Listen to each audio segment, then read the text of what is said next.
On this last rendition of Minds of Techno, I have you someone really special and from Ukraine, Dana Montana. So I do remember when I wanted it to become a DJ, the algorithm was always pushing these two videos, and the SPF DJ sort of she shows you how to work a blend there. There's this video that's sort of a teaser for her masterclass, and as well it was pushing this other playful magazine podcast on Dana.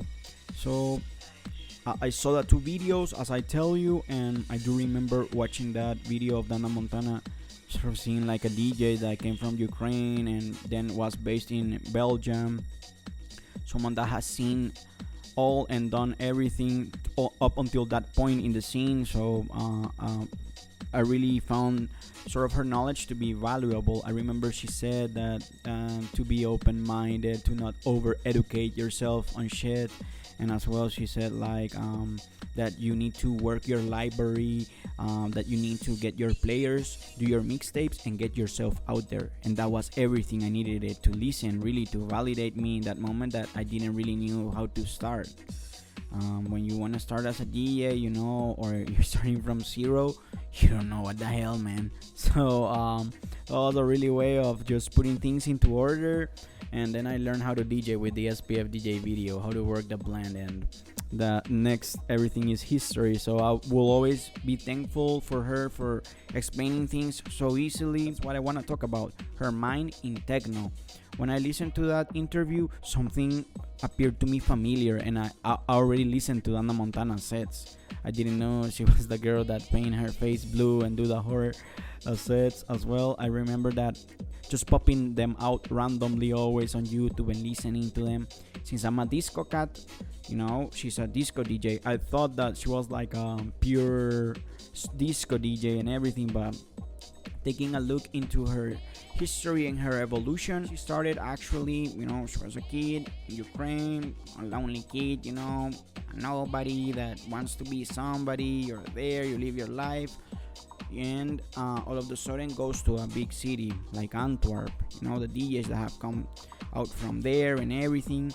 So usually you go there, you have this explosion of culture of how everything is so advanced, and you gotta catch up, be part of the culture and everything, and eventually is able to find this soul tribe in the rave community. And she's someone that now really mixes it, not for notoriety or individual accolades, but she mixes it from a point of gratitude. Since now she has found and being accepted in this community, now she opens the doors and she accepts you now. I like her sets. I think that, as I tell you, you might get thrown off by her aesthetics or looks, but really the set is solid, man. She's a great DJ, and she started like mixing hard stuff, you know. When I started looking at the hard stuff and everything, I liked it a lot, since I like that, and it stand by itself. I think that if she should have continued with that dark vibe, she would be like a hard techno producer now or something, involving the community. But she took at that point a different route. When the whole world was angsting that dark sound, she went sort of to that soulful, that inner childhood of playing that soulful music, you know, those hard house, sort of disco from the 90s that I grew up as well.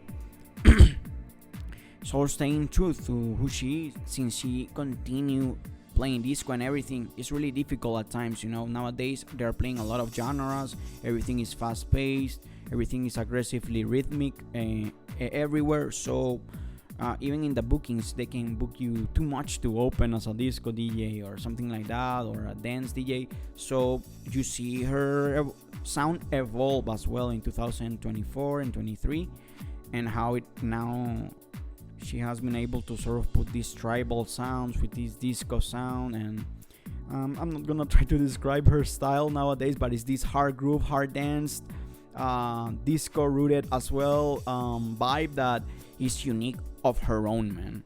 And it doesn't need anything really. Yes. And I wanted to tell that I do resonate, you know. I'm Hispanic as well, and in our countries is similar to Ukraine, to other nations in Europe. You're a nobody. You're someone that was born in the 90s maybe, and you didn't have that many things. You have your home, your family members, some kids at school that talk to you, whatever. But life at times can be lonely, and it's about what you have in your heart, or rather than the materialistic aspect of it. Is your sofa, your room, your a dinner, the music that you listen. Sort of that memories are the ones that carry you as a kid. It's a different type of vibe, and as I tell you, go to a different place and you go through this whole evolution and everything. So I remember growing up with really good guitar players here that are more driven into jazz and rock. But when I remember that when the first time that I went to the USA, man, the US, you see the real guitar players, those musicians from Dallas, from New York, from Nashville, from Houston, the bands from California. That music, it's impossible to not get inspired. And I remember spending 2 years there, and I did really became a better musician just by being exposed, playing with people there, and how you sort of find that direction. And maybe it's similar to that journey of Dana. So yeah, at the end we might be look different on the outside, but on the inside there's more similarities as well. I wanna recommend you 3 sets, sort of conveying maybe those 3 parts of her evolution.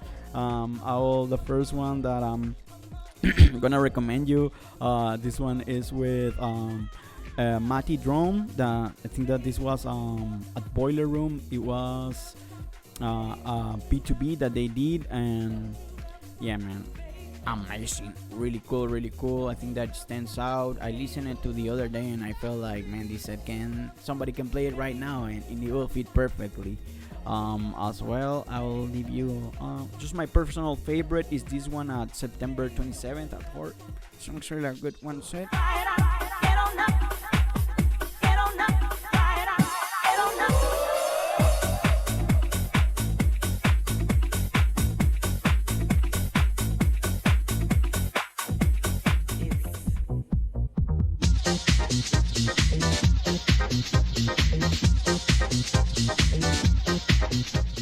Kiosk Radio, the most recent one, that's called like Girls Work or something like that.